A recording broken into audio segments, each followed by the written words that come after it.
cooking naman tayo dito sa isla. Nilinisan at pinainit sa apoy ang bato na yan para mabilis makaluto. Pahiran ng olive oil ang ibabaw ng mainit na bato para wag manikit ang isda.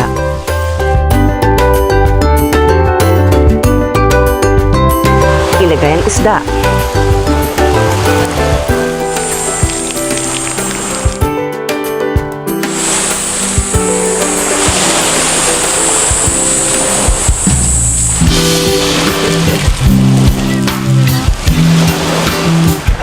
Pahiran at patakan ng olive oil and seasoning.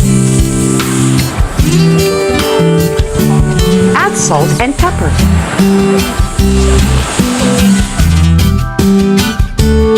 Baliktarin ang isda para pantay ang luto.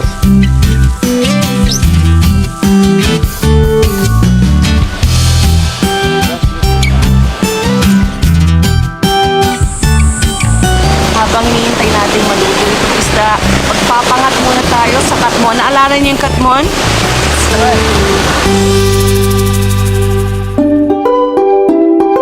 Ihalo sa kumukulong tubig na may asin ang sibuyas, kamatis, at syempre ang katmon na pampaasim.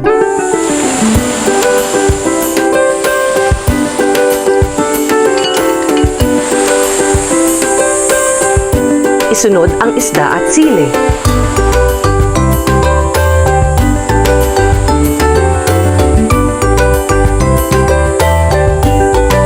Mabilis lang ito maluto.